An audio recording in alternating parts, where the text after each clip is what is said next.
तो इस सेशन को मैं शुरू करता हूं एक बहुत इंपॉर्टेंट एक बात जो हमको समझनी होगी इस सेशन को आगे बढ़ाने से पहले।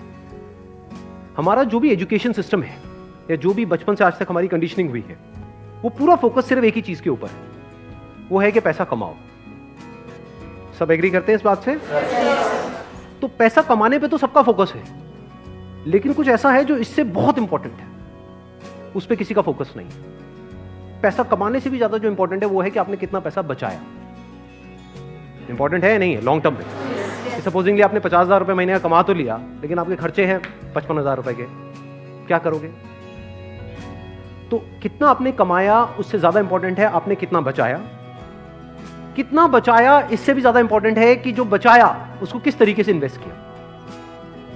ये कितने लोग समझ पा रहे हैं इस बात को? बट ये हमको कहीं नहीं सिखाया जाता है। स्कूल्स में, कॉलेजेस में, घर पे भी इसकी इतनी बात नहीं होती है कि पैसे को इन्वेस्ट कैसे करना है, स्मार्टली कैसे इन्वेस्ट करना है। क्योंकि अगर आपको स्मार्टली इन्वेस्ट करना आता है और आप मान लो महीने का, मैं बहुत बड़ी बात नहीं करता, 2-3 हज़ार रुपए भी इन्वेस्ट करते रहते हो अभी से, इस एज ग्रुप से, which is around 25 years 30 years, तो आने वाले 20 साल बाद, 30 साल बाद पता है आपके अकाउंट में कितना पैसा हो सकता है अगर स्मार्टली इन्वेस्ट करते हो? करोड़ों रुपए हो सकते हैं।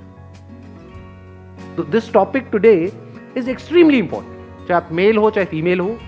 और जरूरी नहीं है ये उन्हीं लोगों के लिए है जिनकी एज ग्रुप 25 साल है, 30 साल है, 35 साल है, क्योंकि इन बातों को सीखना एक्चुअल में जरूरी है at as young of age as possible. यानी अगर आपकी एज 18-19 साल, 20 साल भी है, जो लोग कैमरे पे देख रहे हैं उनको मैं बोलता हूँ, जो वीडियो में देख रहे हैं, कि अगर आपकी एज 18-19 साल है, 20 साल है, तब भी आपके लिए सेशन बहुत इंपॉर्टेंट है, इनफैक्ट ज्यादा इंपॉर्टेंट है।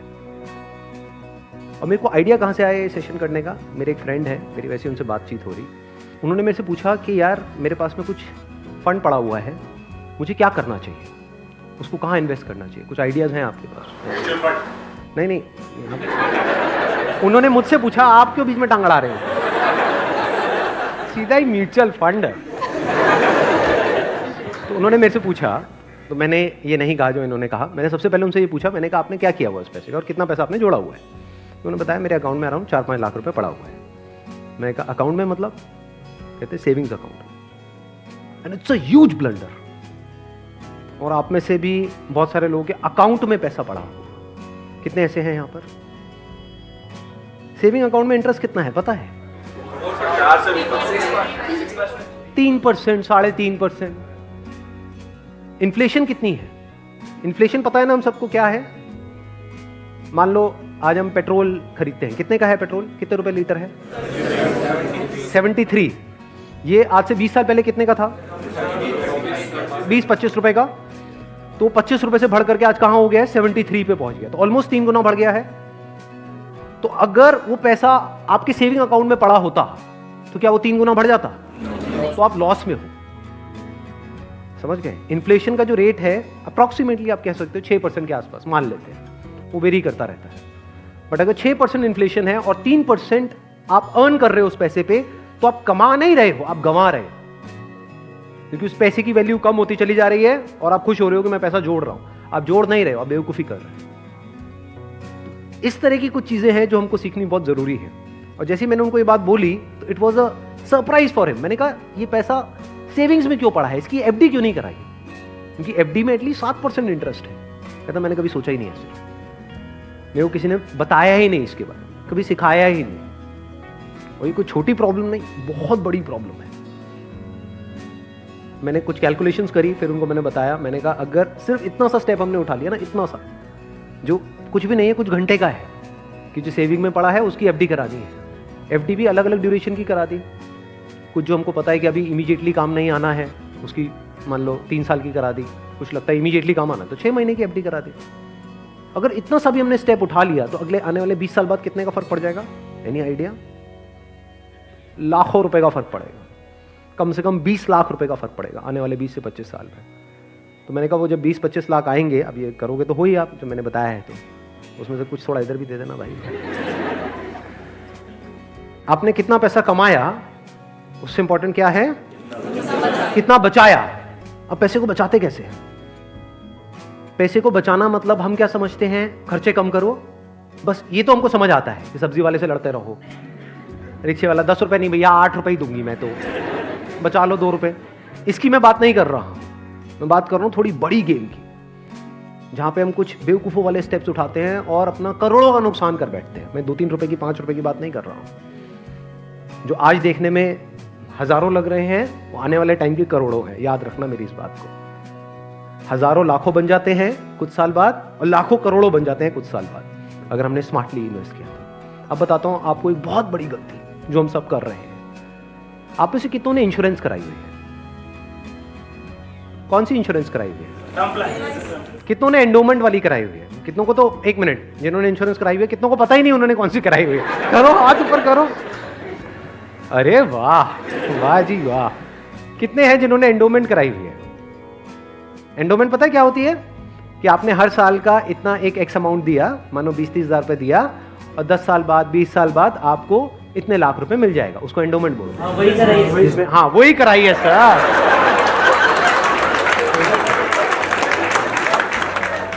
क्या सर एंडोमेंट पेंडोमेंट बोलते? सीधी बात करो ना। इंश्योरेंस का मतलब लोग यही समझते हैं इंडिया में कि हर साल का इतना पैसा जाना है, इतना प्रीमियम जाएगा, 20,000, 30,000, 40,000, और 20 साल बाद आपको इतने लाख रुपए मिल जाएगा। मान लो 20 लाख रुपए मिल जाएगा। जो सुनने में बड़ा अट्रैक्टिव लगता है, बेवकूफों वाला स्टेप है। कितनों ने टर्म इंश्योरेंस कराई हुई है? हार्डली 3 या 4 या 5 लोग। कमाल जी कमाल। देख लो कितना बड़ा ब्लंडर है ये अभी आप सपने में भी नहीं सोच सकते। और ये आपको कोई नहीं बताएगा, ना कोई बैंक वाले बताएंगे, ना कोई इंश्योरेंस एजेंट बताएगा, ना आपका कोई दोस्त बताएगा, क्योंकि जब पैसा बीच में आ जाता है तो यारी दोस्ती सिर्फ नाम की होती है।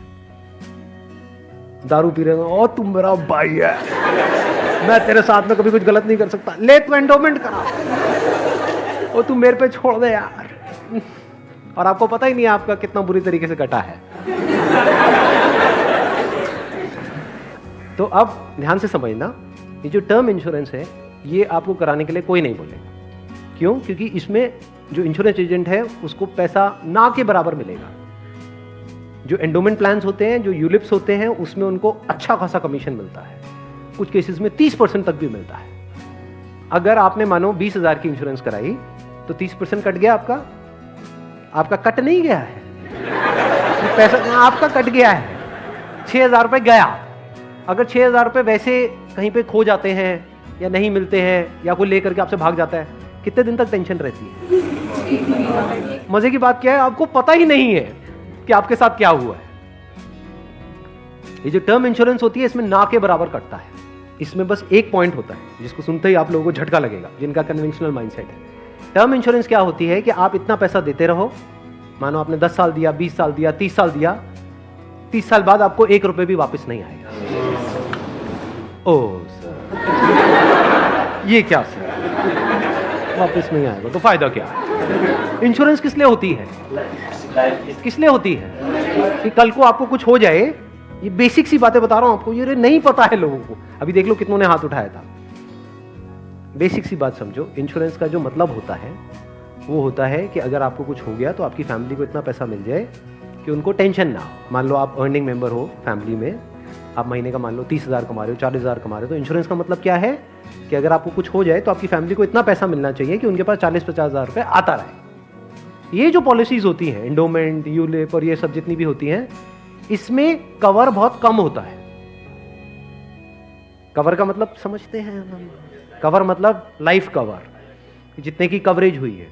कि अगर आप मानो 50,000 का प्रीमियम दोगे तो आपको कवरेज मिलेगी, अलग अलग प्लान में अलग अलग होती है, मान लो 10 से 20 लाख रुपए की। मान लो अगर आपको 20 लाख रुपए मिल भी गया आपकी फैमिली को आपके जाने के बाद में, अगर आप साल का 50,000 दे रहे हो तो इसका मतलब अच्छा खासा कमा रहे हो, मान लो लाख रुपए महीने का कमा रहे हो, तो क्या उस 20 लाख रुपए में आपकी सारी जो भी फैमिली की प्रॉब्लम्स है वो सारी सॉल्व हो जाएगी?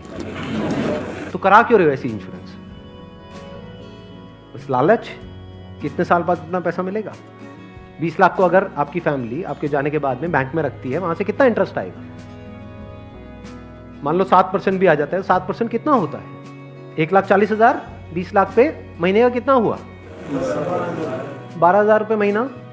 चलो 1 लाख भी हटा देते हैं। अगर आपकी सैलरी 50,000 थी तो क्या 12,000 रुपये महीना बहुत है आपके लिए, आपकी वाइफ के लिए, आपके बच्चों के लिए, आपके मदर फादर के लिए, सबके लिए बहुत है?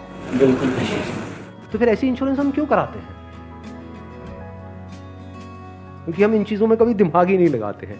कोई और हमारे लिए दिमाग लगा रहा होता है, कोई एजेंट या फिर बैंक वाले फोर्स कर रहे होते हैं।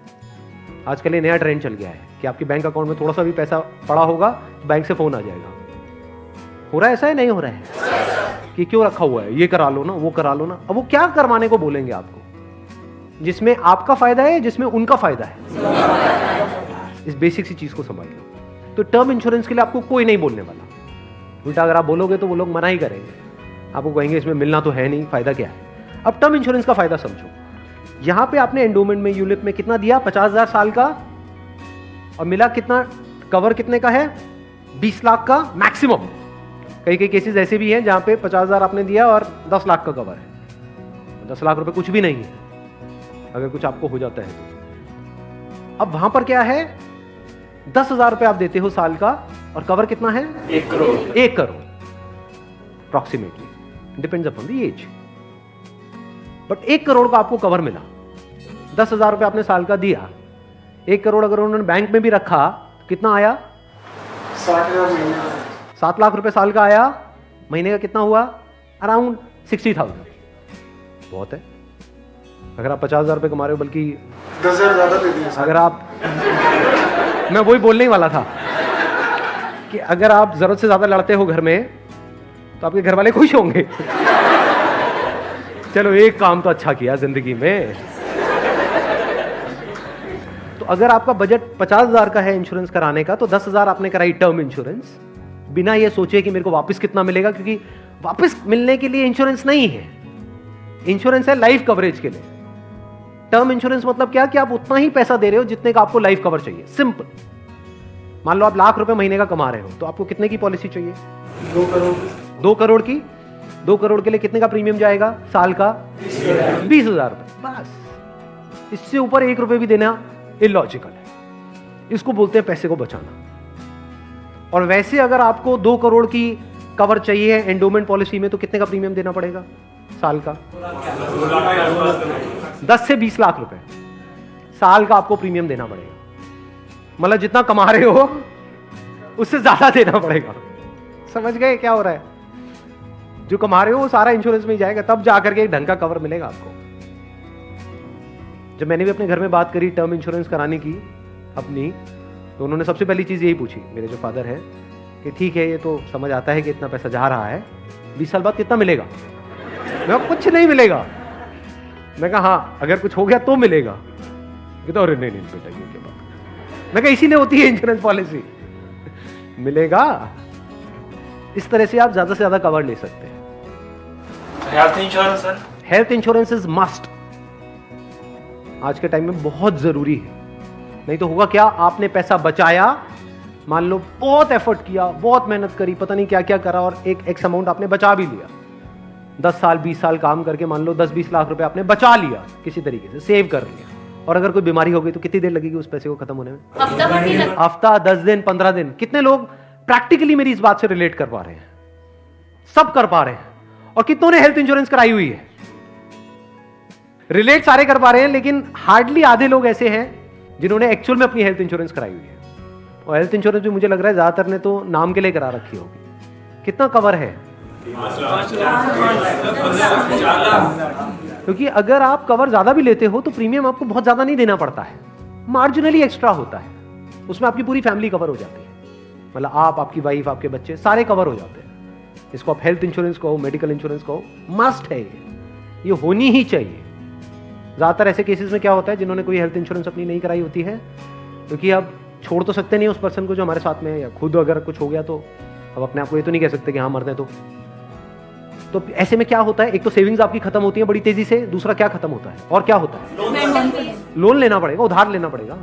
उस उधार को चुकाने का मतलब क्या है कि आप कभी जिंदगी में दोबारा सेव कर ही नहीं सकते। समझ रहे हो प्रॉब्लम कितनी बड़ी है और कितनी कॉम्प्लिकेटेड है ये, कि मतलब जिंदगी में कभी आप पैसा जोड़ ही नहीं पाओगे, क्योंकि जो कमाओगे अब वो सारा उधार चुकाने में लगता रहेगा। या तो आप लोन लोगे बैंक से, या अपने किसी दोस्तों से, यहां से वहां से, जिससे भी लोगे, और नहीं दोगे उनको वापस तो दोस्ती खराब करोगे।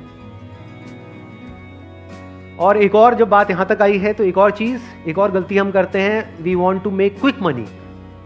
उससे हमेशा बच करके रहो। जहां भी क्विक मनी की बात हो रही हो, कि भैया इतना पैसा लगा दो, इतने टाइम में इतना पैसा मिल जाएगा, ये हो जाएगा वो हो जाएगा, वहाँ से भाग जाओ, उल्टे हो जाओ और भाग जाओ वहाँ से, रुकना मत गलती से भी। ऐसी बहुत सारी स्कीम चल रही हैं मार्केट में, अनलिमिटेड, और करोड़ों लोगों ने अपने पैसे गंवाए हैं इन चक्करों में। अब आते हैं एक दूसरे एस्पेक्ट पे कि चलो हमने स्मार्टली पैसे को जोड़ा। कब जोड़ा? जब फालतू की जगह पे हमने पैसे को ब्लॉक नहीं किया। जैसे अगर आपने कोई एंडोमेंट प्लान ले लिया इंश्योरेंस का, जहां पे आपका साल का 50,000 रुपये जा रहा है, तो 50,000 रुपये तो आपका ब्लॉक हो गया अगले 20 साल के लिए। समझ गए ना? तो हमने वहां पे स्मार्टली प्ले किया, टर्म इंश्योरेंस कराई, वहां से पैसा बचाया। तो अभी जो पैसा बचा, इसका हम क्या करें? क्या सेविंग अकाउंट्स में पड़ा रहने दें? No use. वो आपका पैसा बढ़ नहीं रहा है, एक्चुअल में कम हो रहा है। वहां पे जो आपके पैसे पड़े हुए हैं वो 10 साल बाद और कम हो जाएगी उसकी वैल्यू। तो करना क्या चाहिए? इतना पैसा जितना आपको लगता है कि यार मेरे को इमीडिएटली जरूरत पड़ सकती है, वो कितना है? जितना आपके महीने के खर्चे हैं, इंटू 6 कर दो। वो पैसा है जो आपको कभी भी जरूरत पड़ सकती है। तो उस पैसे की आपने एक 6 महीने की एफडी करा दी। और एक बहुत अच्छा ऑप्शन अवेलेबल है हमारे पास में, वो है म्यूचुअल फंड्स। म्यूचुअल फंड्स पता है सबको क्या है? कितनों ने ऑलरेडी इन्वेस्ट किया हुआ है म्यूचुअल फंड्स में? बहुत कम लोगों ने। क्यों नहीं किया हमने इन्वेस्ट? पता ही नहीं है। नंबर 1 करेक्ट इन्फॉर्मेशन नहीं है। नंबर 2 हम डरते हैं, हमें लगता है म्यूचुअल फंड भी कोई स्कीम है कि पैसा इकट्ठा किया और कल को अगर भाग गए या बंद हो गया तो पता नहीं क्या होगा। ये पैसा आपका 100% सेफ है, because it is regulated by SEBI. तो यहां पे डरने की जरूरत नहीं है कि मेरा पैसा चला जाएगा। बस हमको यहां पे स्मार्टली प्ले करना पड़ेगा। So what we need to do is, एक तो आपने अपने 6 महीने का जो अपना कॉर्पस है उसको अलग कर दिया, यानी जो पैसा आपको चाहिएगा उसकी आपने एफडी करा दी, इंश्योरेंस वगैरह को प्लान कर लिया अच्छे से। फिर जो पैसा आपका बचा उसमें आप इन्वेस्ट कर सकते हो through SIP, systematic investment plan. It is an excellent option. Never try to get into stocks directly अगर आपको बहुत ही डीप नॉलेज नहीं है शेयर मार्केट की। तो हाँ, you are qualified in that और आपका काम ही वही है, तब तो ठीक है। बट किसी की सलाह सुनी कि यार, या कोई कहानियां सुनी कि ये शेयर पहले इतने का था अब इतने का हो गया, सुनी होंगी ऐसी कहानियां। Never invest in stocks directly, क्योंकि कुछ नहीं पता कि वो कंपनी का क्या होने वाला है। हो सकता है आपका 100 रुपये आपने पूरा जो भी आपने जोड़ा या 1 लाख रुपए आपने जोड़ा और किसी की एडवाइस पे आपने उठा करके लगा दिया, वो 1 लाख रुपए 10,000 भी रह सकता है कुछ टाइम के अंदर, पता भी नहीं लगेगा। कहते हैं ना, never put all your eggs in the same basket, in one basket. तो अब करें क्या?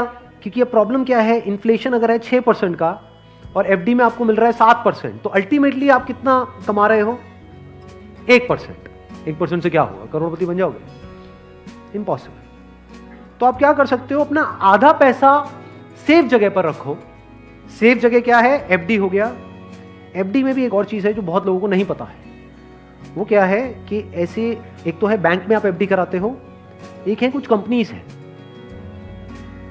जो क्रिसिल से या इकरा से, ऐसे ये कुछ ऑर्गेनाइजेशंस हैं, वहां से AAA रेटेड है।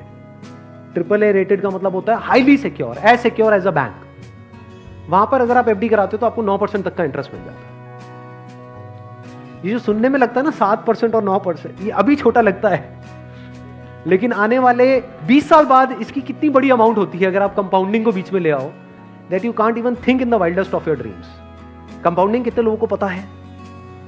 बहुत कम को। देखो, कंपाउंडिंग मतलब होता है जो हमको इंटरेस्ट मिलता है हमारे पैसे पे, जहां भी हम इन्वेस्ट करते हैं उस इंटरेस्ट पे भी तो इंटरेस्ट मिलता है ना।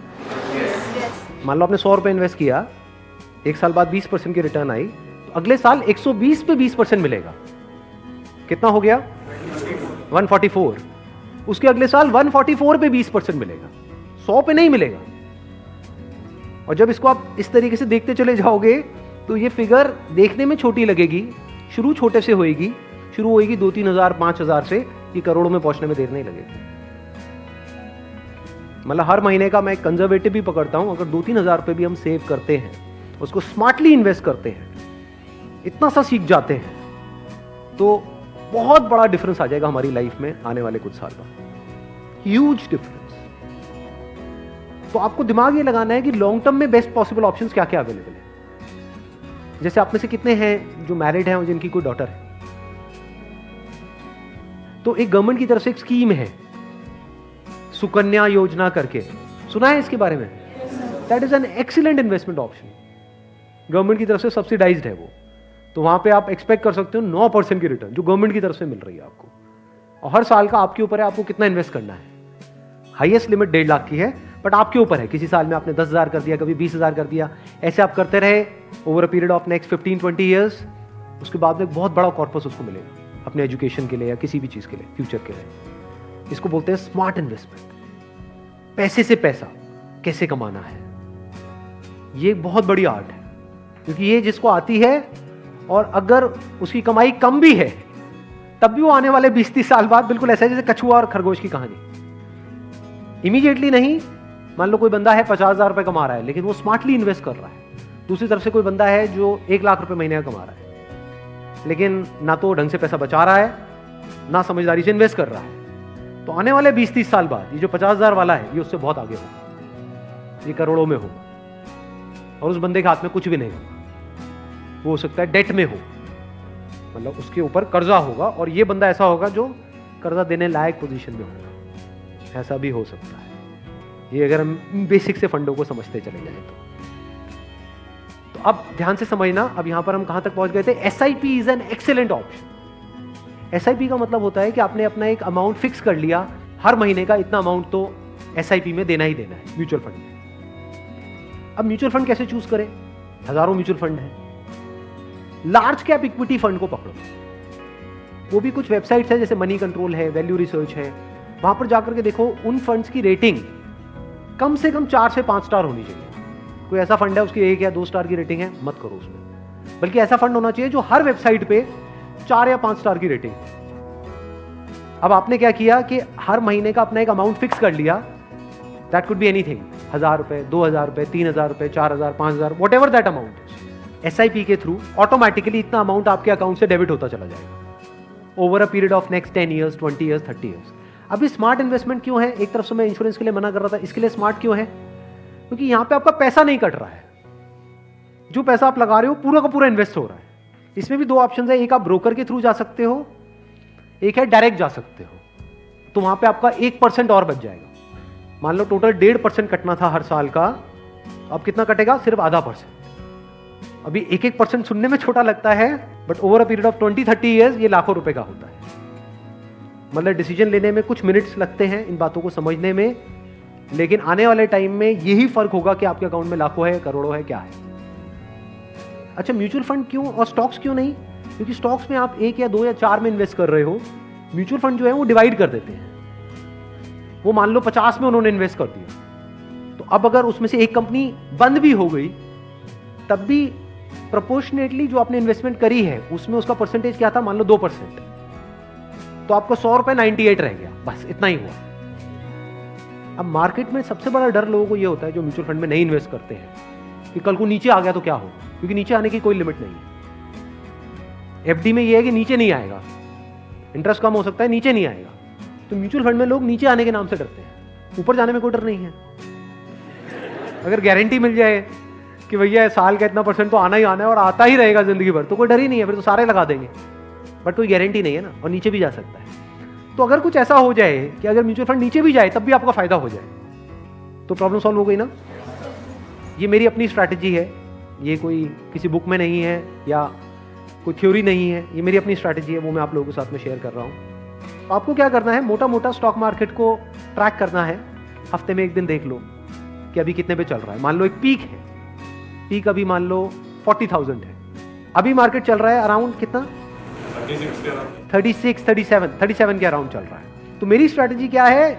जैसे ही मार्केट 20% से नीचे गिर जाए, कि मार्केट की ये पीक है, मान लो 40,000 है, अब मार्केट 30,000 पे आ गया है, तो आपने क्या किया? पहले इन्वेस्ट किया हुआ था एसआईपी में, लार्ज कैप्स में, आप इमीडिएटली जैसे ही मार्केट 30 पे आई आप स्विच कर गए मिड कैप में, not even in small cap, mid cap. अब ऐसा क्यों किया? क्योंकि जब मार्केट 20% टूटेगा, सेंसेक्स का मतलब लार्ज कैप्स जो बड़ी कंपनीज हैं, जब मार्केट 20% टूटेगा यानी बड़ी कंपनीज के जो शेयर्स हैं वो 20% से टूटेंगे, तो जो छोटी कंपनीज हैं उनके शेयर्स 50 से 60%, 70% तक टूट जाएंगे। तो जब वो 60% टूटा तो 100 की चीज आपको कितने में मिल गई? 50 में या 40 में। तो जब मार्केट नीचे भी गया तो आपका फायदा हो रहा है। ये स्ट्रैटेजी समझ आ गई? वापस से जैसे ही मार्केट जो भी लास्ट उसकी पीक थी, मान लो 40,000, उससे 20% ऊपर गया तो मिड कैप से आप स्विच कर गए वापस से लार्ज कैप में। ये स्ट्रैटेजी जो है ये मैंने सीखी है वॉरेन बफे से। उनका जो बेसिक सा फंडा है, मतलब अगर एक लाइन के अंदर बोला जाए, वो क्या है कि जब मार्केट बहुत ज्यादा ग्रीडी हो तो डरो, और जब मार्केट डरा हुआ है तो ग्रीडी हो जाओ। बेसिक सा फंडा है। मतलब जब सब डरे हुए हैं तो थोड़े से लालची हो जाओ, और जब सब लालची हो रहे हैं, मतलब मार्केट ऊपर भाग रहा है, तो डरने लग जाओ। तो लार्ज कैप में डर कम है, मिड कैप में डर ज्यादा है। तो जैसे ही मार्केट नीचे जाएगा मिड कैप को सब छोड़ देंगे, उस वक्त आप उसको पकड़ लोगे। तो अब चाहे मार्केट ऊपर उठे तब भी आपका फायदा है, नीचे गिरे तब भी आपका फायदा है।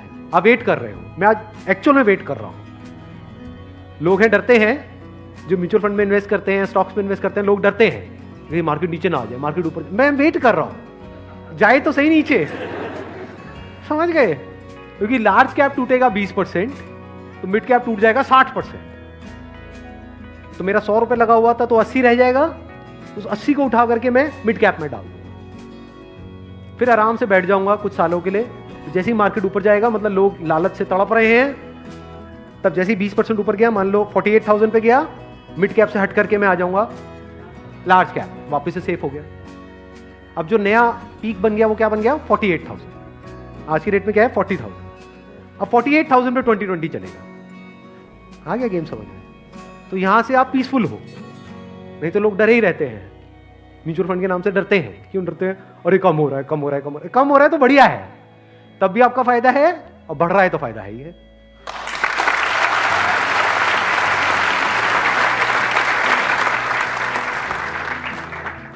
समझ गए? ये बेसिक सा फंडा है, हमेशा याद रखना। मतलब मासिस की जो साइकी है उससे आप कुछ अलग करोगे तभी आपके साथ कुछ अलग होगा। नहीं तो पूरी मार्केट रो रही होगी, आप भी बैठ करके रो रहे हो। अरे टूट गया, टूट गया, टूट गया, टूट गया, टूट गया, अरे गिर गया, गिर गया, गिर गया, गिर, मैं बर्बाद हो गया, मैं बर्बाद। बर्बादी में भी आपका जश्न होगा अगर इस तरह से आप समझ पा रहे हो तो। Thank you so much.